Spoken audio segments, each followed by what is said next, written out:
दोनों interacting species को फायदा होता है, लेकिन दोनों का हमेशा साथ में रहना जरूरी। अगर लायन को इस सिनेरियो में से हटा दिया जाए तो इन चारों पर से प्रीडेटर चेक खत्म हो गया। Lion was maintaining the species diversity in community. कैसे?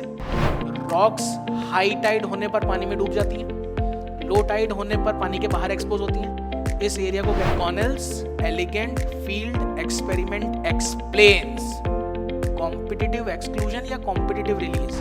मुझे बताइए कॉम्पिटिशन कहाँ ज्यादा होता है, जहाँ इंडिविजुअल ज्यादा होते हैं या कम होते हैं? तो अभी तक के जितने भी एग्जांपल एनसीईआरटी ने दिए हैं उससे समझ में आ रहा है कॉम्पिटिशन का मतलब लड़ाई। एनसीईआरटी सब बताने के बाद हमसे एंड में क्या कहती है कि more recent studies do not support such gross generalisation about competition.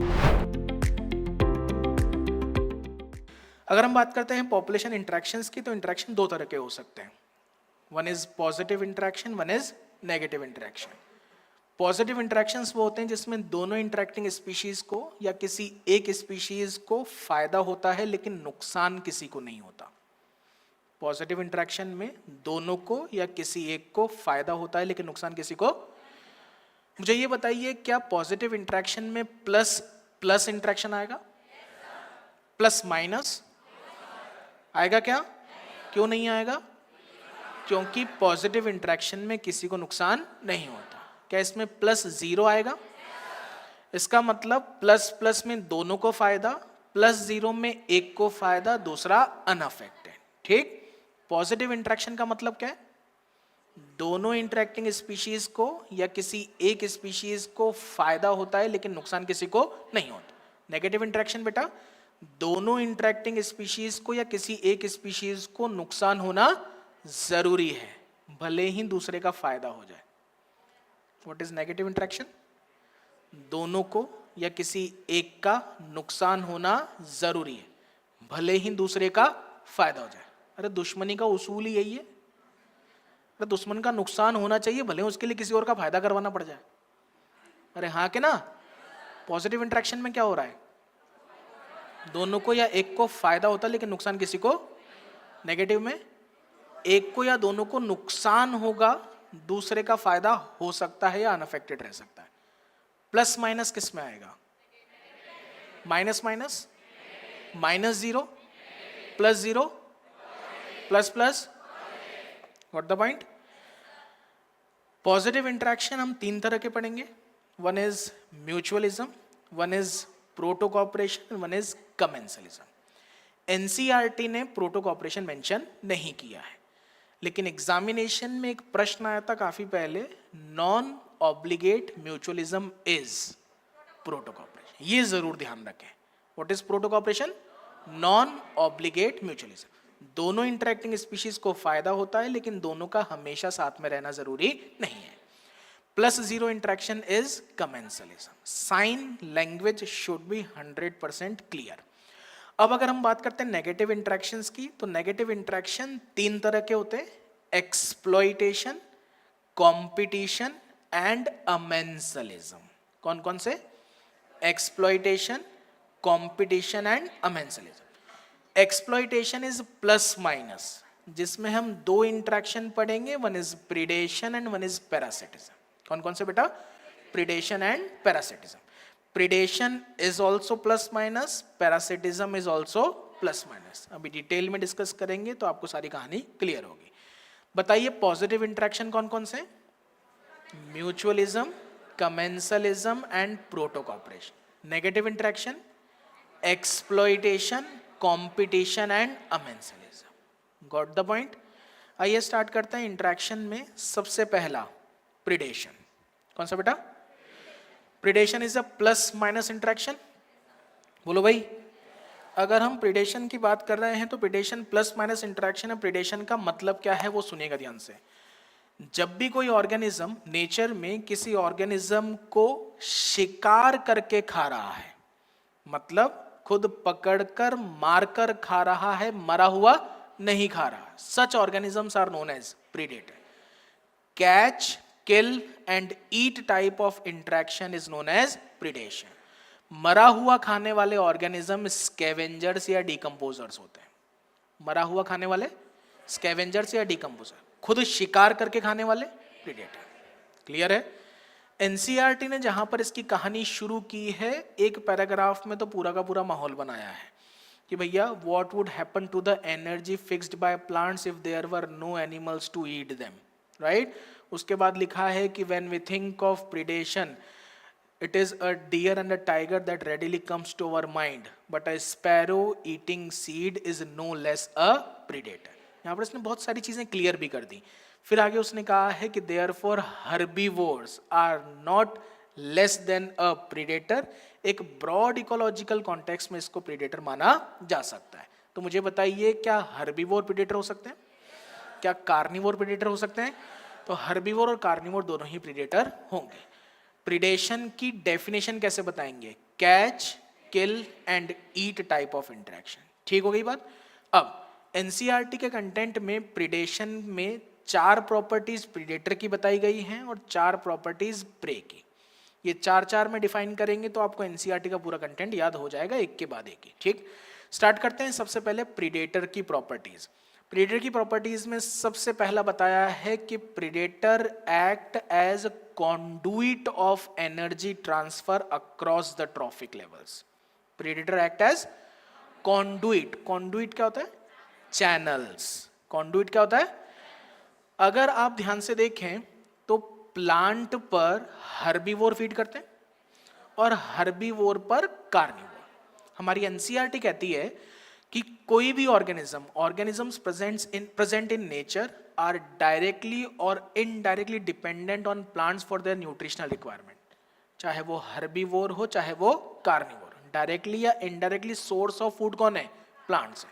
ये प्लांट पर डिपेंडेंट होंगे, राइट। मुझे ये बताइए, प्लांट पर फीड करने वाले ऑर्गेनिज्म कौन से हैं? हर्बीवोर। हर्बीवोर पर क्या हर्बीवोर ने प्लांट की एनर्जी ली और ये प्लांट की एनर्जी किसके पास गई? तो हर्बीवोर ने प्लांट की एनर्जी को कार्निवोर पर पहुंचाने के लिए चैनल का काम किया। पहली प्रॉपर्टी प्रीडेटर की क्या हुई? Act as conduit of energy transfer across the trophic levels. Clear है? Second property, predator controls the prey population. Predator controls the prey population को कंट्रोल कैसे करता है? इसका एग्जाम्पल एनसीईआरटी ने लिया है प्रिकली पियर कैक्टस का। इसका बेटा कहानी क्लियर होनी चाहिए, राइट। प्रिकली पियर कैक्टस की कहानी है अर्ली 1920s की ऑस्ट्रेलियन रेंजलैंड्स की। कहाँ की बेटा? ऑस्ट्रेलियन रेंजलैंड्स की। ऑस्ट्रेलियन रेंजलैंड्स में अर्ली 1920s के दौरान प्रिकली पियर कैक्टस को इंट्रोड्यूस करवाया गया। इंट्रोड्यूस करवाने का मतलब है ये वहां की नेचुरल स्पीशीज नहीं है। नेचुरल नहीं है मतलब क्या? ये वहां की एलियन स्पीशीज है। एलियन स्पीशीज का मतलब होता है जो किसी दूसरी जगह से लाई गई हो। जब भी किसी एग्जॉटिक या एलियन स्पीशीज को नए एरियाज में लाते हैं, इट बिकम्स इन्वेजिव। कैसी हो जाती है? इन्वेजिव को अगर शुद्ध हिंदी में बताएं तो आक्रामक हो जाती है। क्यों इन्वेजिव हो जाती है? क्योंकि वहां पर उसका नेचुरल प्रेडेटर एब्सेंट होता है। वहां पर कौन एब्सेंट है? प्रिकली पियर कैक्टस को ऑस्ट्रेलिया में लाए, एलियन स्पीशीज थी, क्या नेचुरल प्रेडेटर था? नहीं था। इसलिए it started spreading fast in the रेंजलैंड्स और ये मिलियंस ऑफ हेक्टेयर रेंजलैंड में फैलकर इसने हैवॉक कॉज किया। क्या कॉज किया? हैवॉक का मतलब होता है ब्लंडर। वहां के इंडिजिनस फ्लोरा फोना को नुकसान पहुंचाना शुरू किया। क्या इसको कंट्रोल किया जाना जरूरी था? कंट्रोल करने के लिए इसके नेचुरल हैबिटेट से इसका एक natural predator cactus feeding moth लाया गया। क्या लाया गया? और कैक्टस फीडिंग मॉथ को जब लाया गया तभी जाकर इसकी पॉपुलेशन को कंट्रोल किया जा सका। तो मुझे ये बताइए, क्या प्रीडेटर पॉपुलेशन को कंट्रोल करने के लिए जरूरी है? Predator help in controlling the prey population. कब की बात है? कहां की बात है? किसको लाया गया? प्रिकली पियर कैक्टस को। कहां से लाया गया? साउथ अमेरिका से लाया गया। कहां से लाया गया? किस लिए लाया गया? नेचुरल फेंसिंग के लिए लाया गया था। वो जो रेंज लैंड्स थे वहां पर हर्बीवोर्स नुकसान पहुंचा रहे थे, इसलिए नेचुरल फेंसिंग करने के लिए ऐसा प्लांट चाहिए था जो वहां के हर्बीवोर ना खा पाए। इसलिए नेचुरल फेंसिंग के लिए वहां पर प्रिकली पियर कैक्टस को लाया गया। कहानी के लूप होल्स भर रहे हैं। कब की बात है? कहां की बात है? किसे लाया गया, कहाँ से लाया गया, किस लिए लाया गया, नेचुरल फेंसिंग के लिए लाया गया, लेकिन वहाँ इसका नेचुरल प्रेडेटर एब्सेंट था। मिलियंस ऑफ हेक्टेयर रेंजलैंड में फैलकर इसने हैवॉक क्रिएट किया, कंट्रोल करने के लिए इसके नेचुरल हैबिटेट से, कहाँ से, साउथ अमेरिका से, किसको लाया गया, कैक्टस फीडिंग मॉथ, जिसका नाम था कैक्टोब्लास्टिस कैक्टोरम, तब जाकर इसकी पॉपुलेशन को कंट्रोल किया जा सका। एनसीईआरटी ने इसी के जस्ट साथ में एक बोनस पॉइंट लिखा हुआ है। एनसीईआरटी लिखती है कि biological control methods adopted in agricultural pest control are based on ability of predator to control the prey population, right. अब बात आती है कि बायोलॉजिकल कंट्रोल मेथड का मतलब क्या है। सरल भाषा में सुनिएगा, जो हमारे खेत वगैरह में आजकल हम इंसेक्टिसाइड और पेस्टिसाइड यूज कर रहे हैं, क्या ये एंसेस्ट्रल टाइम से चले आ रहे हैं। पुराने जमाने में पेस्ट और रोडेंट्स तो हुआ करते थे, उनको कंट्रोल करने के लिए खेतों में बिल्लियां और सांप छोड़े जाते थे। उस समय पर इंसेक्टिसाइड और पेस्टिसाइड्स कॉमन नहीं थे। क्या ये बिल्लियां और सांप स्ट्रिक्ट कार्निवोर्स हैं, सेकेंडरी कंज्यूमर्स हैं ये, और ये वहाँ के पेस्ट और रोडेंट को कंट्रोल करेंगे। आजकल जो हम यूज कर रहे हैं केमिकल कंट्रोल यूज कर रहे हैं। पुराने जमाने में एक स्पीशीज दूसरे स्पीशीज को मार रही है, इसका मतलब it is a biological control method. कैसा है, एनसीईआरटी की लाइन सुनो, इस एग्जाम्पल से रिलेट करो, समझ में आएगा। Biological control methods adopted in agricultural pest control are based on ability of predator to control the prey population. Got the point? पक्का? प्रीडेटर की पहली प्रॉपर्टी बताओ। conduits of energy transfer across the trophic level. दूसरी property, controls the prey population. Example किसका लिया, prickly पियर cactus का। कब की बात है, कहाँ की बात है, किसको लाया गया, कहाँ से लाया गया, किस लिए लाया गया, नेचुरल फेंसिंग के लिए। लेकिन क्या ये वहाँ की एक्सोटिक स्पीशीज थी, नेचुरल प्रेडेटर प्रेजेंट था। क्या इसने मिलियंस ऑफ हेक्टेयर रेंजलैंड में फैलकर हैवॉक कॉज किया, कंट्रोल किया जाना जरूरी था। नेचुरल हैबिटेट से natural predator cactus feeding moth को लाकर कंट्रोल किया जा सका। बायोलॉजिकल कंट्रोल मेथड समझ में आया। क्वेश्चन पूछा जा सकता है, biological control methods adopted in agricultural pest control can be explained by which population interaction, predation. यहां तक की बात सबको समझ में आई। अगला तीसरी प्रॉपर्टी है प्रेडेटर की, the help in maintaining the prey, maintaining the species diversity in community. तीसरी प्रॉपर्टी प्रेडेटर की क्या है, helps in maintaining species diversity in community. कैसे, by reducing the intensity of competition among the competing prey species.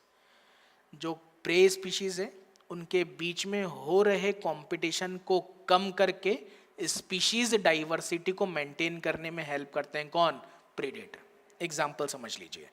अगर मैं example की बात करता हूं, लायन इन फॉरेस्ट, कौन सा, क्या लायन काऊ पर फीड कर सकता है, डियर पर, रैबिट पर, और इसके अलावा गोट्स पर भी फीड कर सकता है। ये चार स्पीशीज हैं, इन चार स्पीशीज के ऊपर लायन फीड कर रहा है। अगर लायन को इस सिनेरियो में से हटा दिया जाए तो इन चारों पर से प्रीडेटर चेक खत्म हो गया। प्रीडेटर चेक खत्म हुआ तो इनका नंबर बढ़ने लगेगा। नंबर बढ़ रहा है लेकिन रिसोर्सेज लिमिटेड है, बीच में कंपटीशन बढ़ेगा। क्या बढ़ेगा, कंपटीशन बढ़ेगा तो सुपीरियर एलिमिनेट्स इन्फीरियर। इनमें से कोई एक स्पीशीज सुपीरियर होगी जो बाकी को वहां से भगाना शुरू कर देगी। मान लेते हैं सबसे पहले गोट को भगाया गया। जब तक लायन था तब तक कितनी स्पीशीज थी, जैसे ही लायन को हटाया पहले गोट गया, उसके बाद डियर चला गया, उसके बाद रैबिट चला गया, बच गई काऊ। काऊ ने ओवर एक्सप्लॉयटेशन किया, वेजिटेशन खत्म, इकोसिस्टम इम्बैलेंस। अरे हाँ कि ना, जब तक लायन था हर्बीवोर की कितनी स्पीशीज, लेकिन लायन को हटाने पर क्या एक एक करके स्पीशीज कम होती गई। Lion was maintaining the species diversity in community. कैसे, उनके बीच में कंपटीशन की इंटेंसिटी को कम कर रहा था। Getting the point. एग्जाम्पल जो एनसीईआरटी ने लिया है वो लिया है पाइसेस्टर स्टारफिश का। किसका लिया है, बढ़िया एड्रेस बताया है उसका पहले तो पूरा, कि in rocky intertidal communities of American Pacific coast, बहुत बड़ा एड्रेस है, rocky intertidal communities of American Pacific coast. कई बार याद नहीं होता एड्रेस, अरे यहाँ के ना एड्रेस याद करने का तरीका बता देता हूँ। जब भी आपसे किसी ओशियन का नाम पूछा जाए यार कि दुनिया का किसी ओशियन का नाम दो, हमें सबसे पहले पैसिफिक ओशियन या इंडियन ओशियन याद आता है। अरे यहाँ के ना पैसिफिक ओशियन, पैसिफिक ओशियन कई सारे कॉन्टिनेंट्स तक फैला हुआ है। अमेरिका की साइड वाला जो उसका एरिया है वो अमेरिकन कोस्ट होगा। पैसिफिक ओशियन का अमेरिका वाला साइड जो है that is the American coast. क्या मैं इसको अमेरिकन पैसिफिक कोस्ट कह सकता हूं? समंदर के किनारे पर रॉक्स होती हैं, रॉक्स हाई टाइड होने पर पानी में डूब जाती हैं, लो टाइड होने पर पानी के बाहर एक्सपोज होती हैं। इस एरिया को कहते हैं इंटरटाइडल एरिया, जिसको देखकर बता दो कि हाई टाइड है कि लो टाइड है। और इंटरटाइडल एरिया जहां पर रॉक्स होती हैं वो रॉकी इंटरटाइडल एरिया है। कौन सा एरिया? रॉकी इंटरटाइडल एरिया हमेशा समंदर के बीच में होगा कि किनारे पर होगा?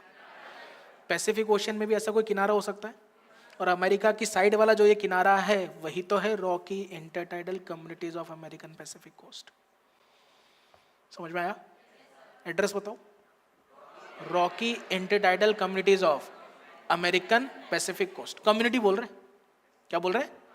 इसका मतलब कई सारी स्पीशीज की बात हो रही है। उनमें से Pisaster starfish is an important predator. Pisaster starfish is an, आगे एनसीईआरटी लिखती है in a field experiment. In a field experiment का मतलब लेबोरेटरी के बाहर किया गया एक्सपेरिमेंट। लेबोरेटरी के बाहर कहां किया? अरे रॉकी इंटरटाइडल जो कोस्ट है वहां पर किया। अरे यहाँ के ना एक फील्ड एक्सपेरिमेंट के दौरान when all starfishes were removed from an enclosed intertidal area.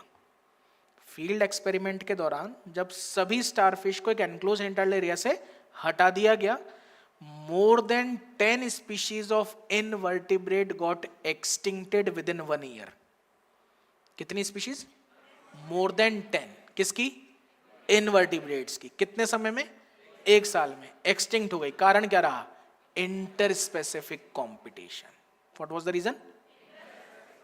मतलब जब तक पाइसेस्टर स्टारफिश थी तब तक वो उनके बीच में कंपटीशन को कम कर रही थी और उन स्पीशीज के सर्वाइवल को इंश्योर कर रही थी।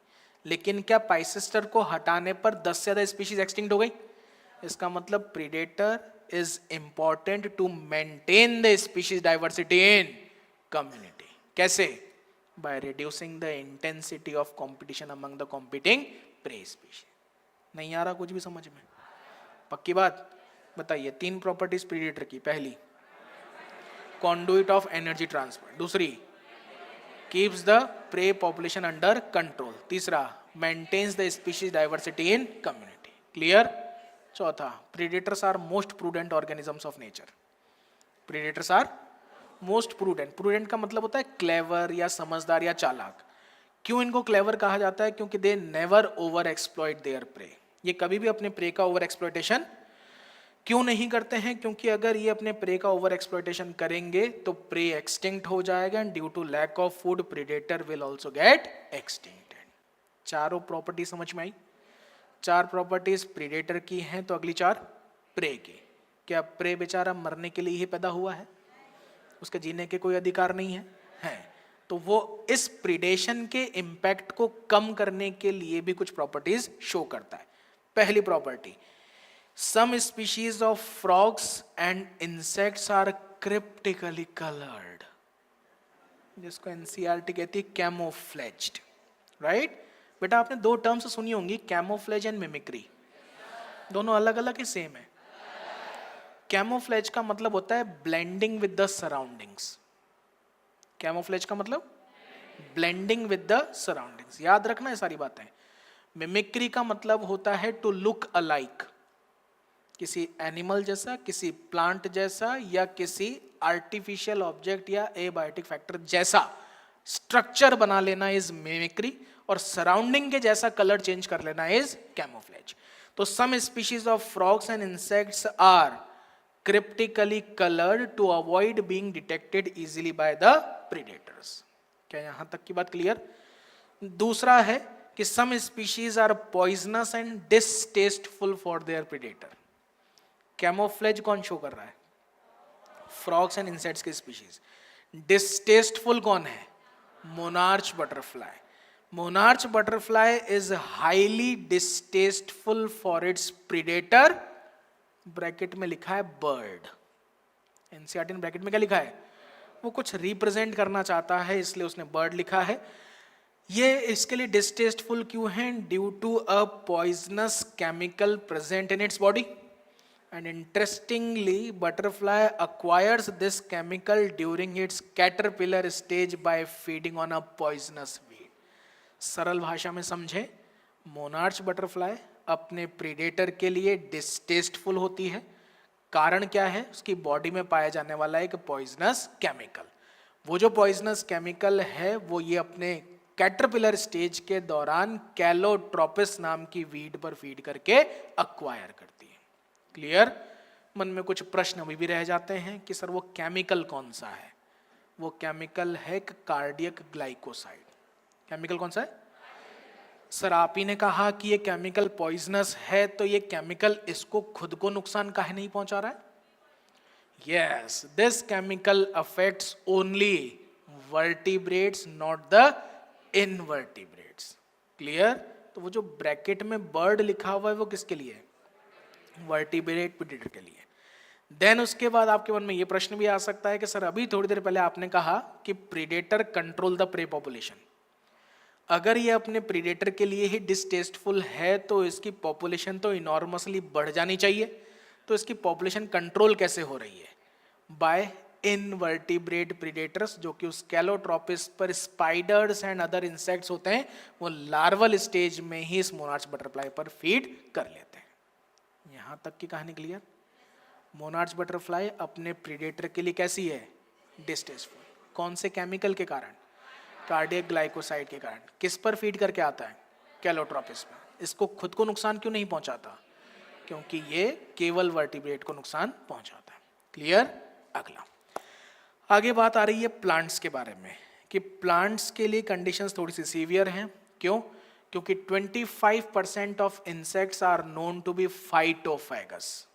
25% of insects are known to be, दुनिया में जितने भी इंसेक्ट्स पाए जाते हैं उनमें से 25% insects plant SAP and other part of plant पर फीड करते हैं। एंड इसके साथ साथ इनके लिए कंडीशन और भी ज्यादा सीवियर इसलिए है क्योंकि unlike animals they can not run away from their predators. ये अपने प्रेडेटर से दूर नहीं भाग सकते। इस वजह से इनमें दो तरह के डिफेंसेस पाए जाते हैं, morphological defence and chemical defence. Presence of thorns and spines like in acacia and cactus, ये एक मॉर्फोलॉजिकल या एक common means of defence in plant है।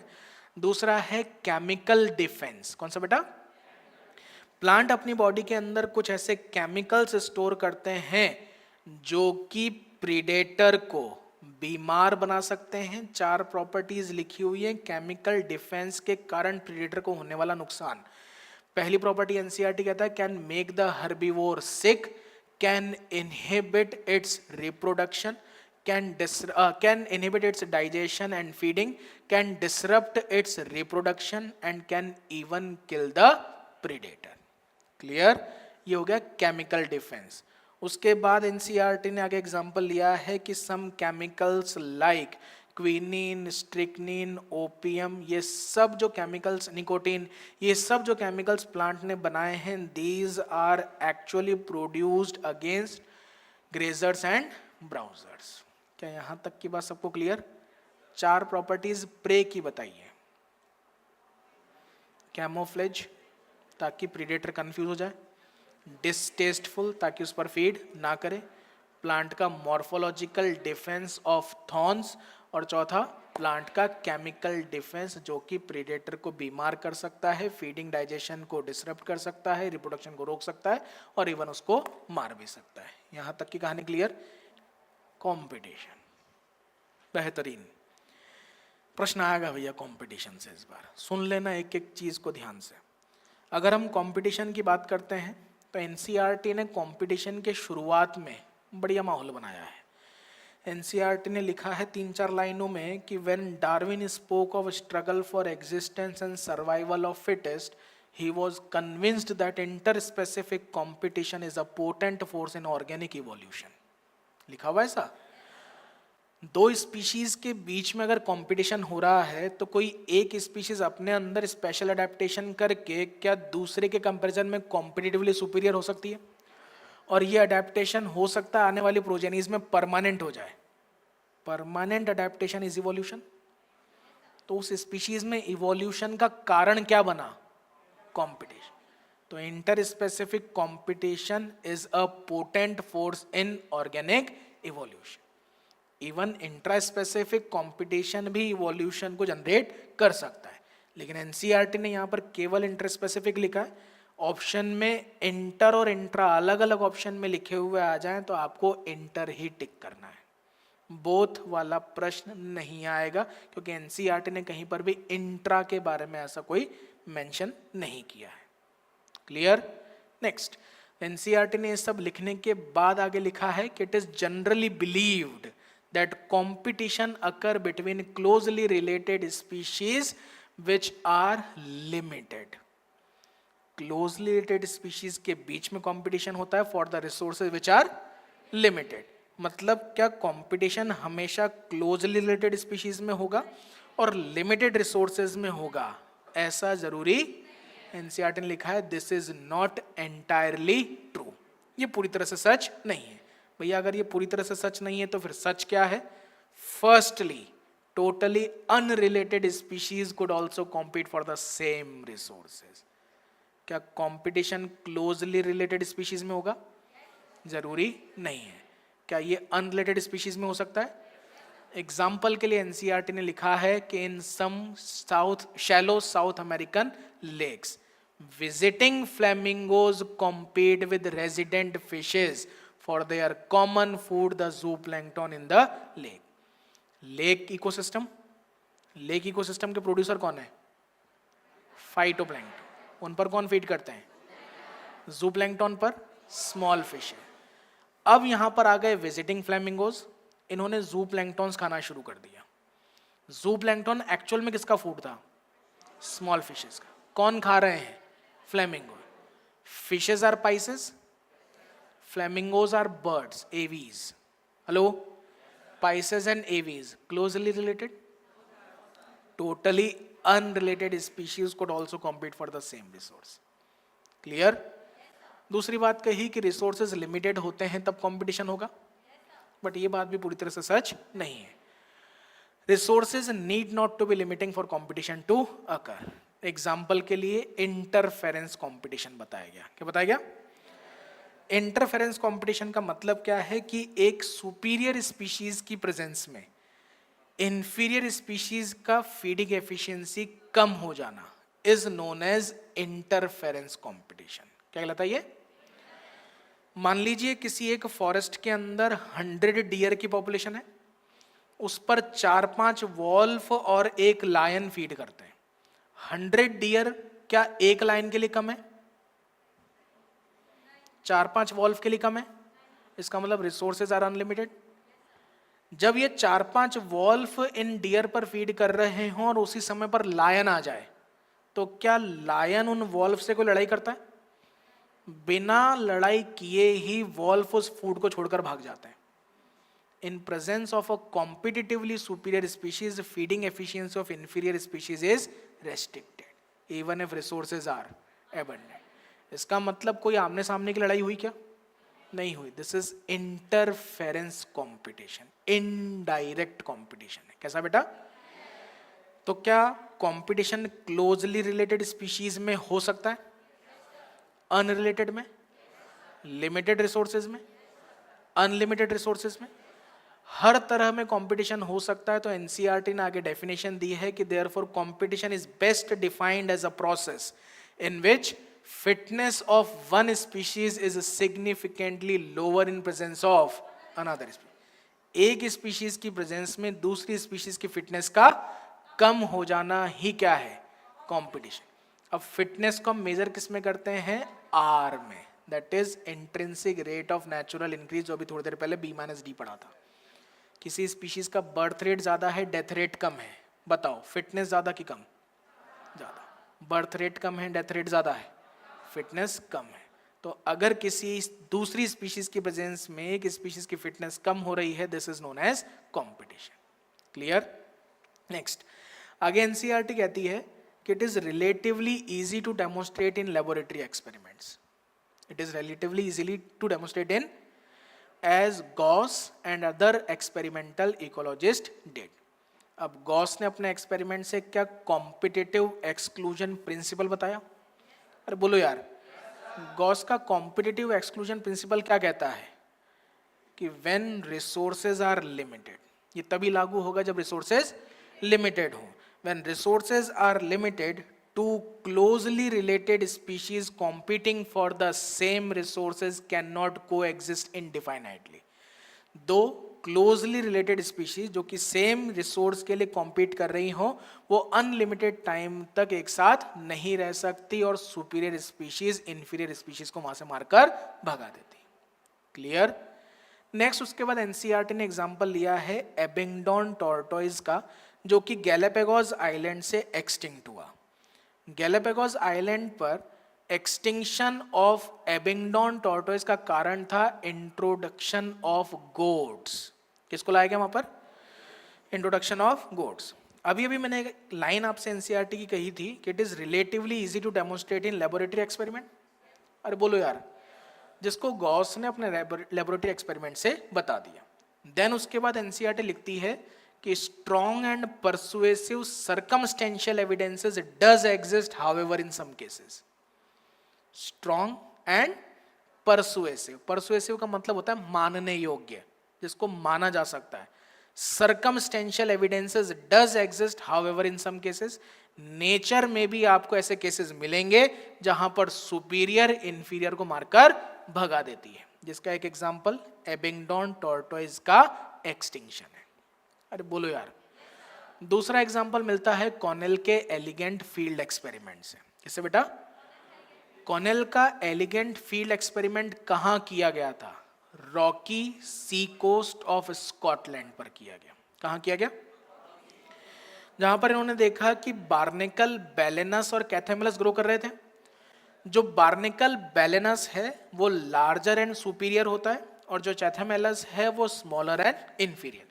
उस इंटरटाइडल एरिया में लो टाइड की कंडीशन होने पर जो बैलेनस है वो कैथेमेलस को उस इंटरटाइडल एरिया से मारकर भगा देता है। इसका मतलब क्या? Superior eliminates inferior. यहां पर भी देखने मिल रहा है कॉम्पिटिटिव एक्सक्लूजन। एबिंगडॉन टॉर्टोइज का गोट्स आने पर चले जाना भी क्या है? एक तरह का कॉम्पिटिटिव एक्सक्लूजन। ठीक, कॉर्नेल का जो एक्सपेरिमेंट था, इसी एक्सपेरिमेंट के दौरान उन्होंने क्या किया? रॉक पर जहां बैलेनस और कैथेमेलस दोनों ग्रो कर रहे थे, वहां से इन्होंने बैलेनस को हटा दिया। किसको हटाया? तो देखा कि कैथेमेलस की ग्रोथ ड्रामेटिकली बढ़ गई, पूरे रॉक के ऊपर कैथेमेलस ग्रो कर गया। इस बेसिस पर इन्होंने कॉन्सेप्ट दिया ऑफ कॉम्पिटिटिव रिलीज। किसका कॉन्सेप्ट? कॉम्पिटिटिव रिलीज में इन्होंने क्या बताया कि in presence of a competitively superior species, Balanus की प्रेजेंस में, distribution of inferior species is restricted to a particular geographical area, but when the superior species is removed experimentally, distribution of inferior species increases dramatically. आसान भाषा में, superior species की presence में inferior species का distribution एक particular geographical area में restrict रह जाता है, लेकिन जैसे ही सुपीरियर स्पीशीज को वहां से एक्सपेरिमेंटली हटाया जाए तो इंफीरियर स्पीशीज का डिस्ट्रीब्यूशन ड्रामेटिकली बढ़ जाता है। This is known as competitive release. Clear? अभी के एग्जांपल से बता देता हूं। In presence of a competitively superior species, distribution of inferior species restricted to a particular geographical area. Right? अभी थोड़ी देर बाद क्लास खत्म होएगी। हाँ, when the superior species is removed experimentally, distribution of inferior species increases dramatically. इधर उधर फैल जाओगे तुम लोग। अरे हाँ के ना? This is competitive release. अब काम की बात यह है, Connell's elegant field experiment explains competitive exclusion या competitive release? बोथ। बैलेनस कैथेमलस का जो मारामारी है वो भी तो उन्होंने ही बताई थी। अरे हाँ के ना। Connell's elegant field experiment explains competitive exclusion and competitive release both, याद रखना है। क्लियर? अरे बोलो भैया। नेक्स्ट अगली बात करते हैं। उसके बाद एनसीईआरटी की एक लाइन है, in general herbivores and plants appear to be more adversely affected by competition than carnivores। ऐसा क्यों? बायोटिक पोटेंशियल समझते हो, मैक्सिमम रिप्रोडक्शन कैपेसिटी। मुझे ये बताइए प्लांट, हर्बीवोर और कार्निवोर में से सबसे ज्यादा नंबर किसका है? प्लांट्स। उससे कम? सबसे कम? ठीक। मुझे बताइए कंपटीशन कहां ज्यादा होता है, जहां इंडिविजुअल ज्यादा होते हैं या कम होते हैं? सबसे ज्यादा नंबर किसका? उससे कम? सबसे कम? ठीक। सबसे ज्यादा कंपटीशन किसमें? प्लांट्स में। उससे कम? सबसे कम? पढ़ो दोबारा से स्टेटमेंट क्या लिखा हुआ है।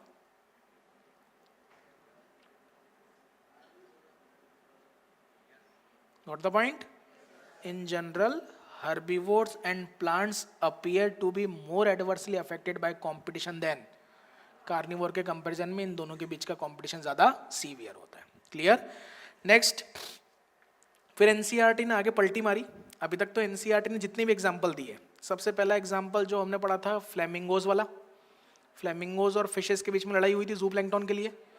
उसके बाद इंटरफेरेंस कंपटीशन में वोल्फ और लायन के बीच में लड़ाई हुई। उसके बाद गैलापागोस आइलैंड पर एबेंगडन टॉर्टोइज और गोट्स के बीच में लड़ाई हुई। उसके बाद बैलेनस और चैथामेलस के बीच में लड़ाई बताई। अरे हाँ कि ना। तो अभी तक के जितने भी एग्जांपल एनसीईआरटी ने दिए हैं उससे ये समझ में आ रहा है कंपटीशन का मतलब लड़ाई। कंपटीशन का मतलब एनसीईआरटी सब बताने के बाद हमसे एंड में क्या कहती है कि more recent studies do not support such gross generalisation about competition. कि यार देखो, रिसेंट स्टडीज इस बात को ज्यादा सपोर्ट नहीं करती हैं कि कंपटीशन का मतलब हमेशा लड़ाई ही हो। ठीक। फिर पलटी क्या कह रही है, while they do not rule out the occurrence of interspecific competition in nature। बोले हम ये भी नहीं कह रहे हैं कि नेचर में इंटरस्पेसिफिक कंपटीशन नहीं होता है। तो भाई कहना क्या चाहते हो? फिर आगे एनसीईआरटी ने कहा है कि species facing competition might evolve mechanism that support coexistence rather than extinction या exclusion।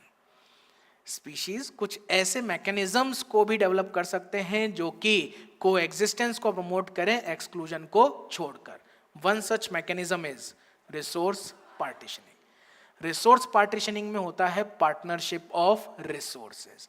जब दो स्पीशीज सेम रिसोर्स की लड़ाई कर रही हो तो वो डिफरेंट फीडिंग पैटर्न्स और different time of feeding choose करके कंपटीशन को कम कर सकते हैं। ऐसा ही एक एग्जाम्पल दिया मैकार्थर नाम के साइंटिस्ट ने। किसने बेटा? मैकार्थर ने बताया कि एक ही पेड़ पर रह रही 5 closely related species of warblers were able to avoid competition by behavioural differences in their foraging patterns.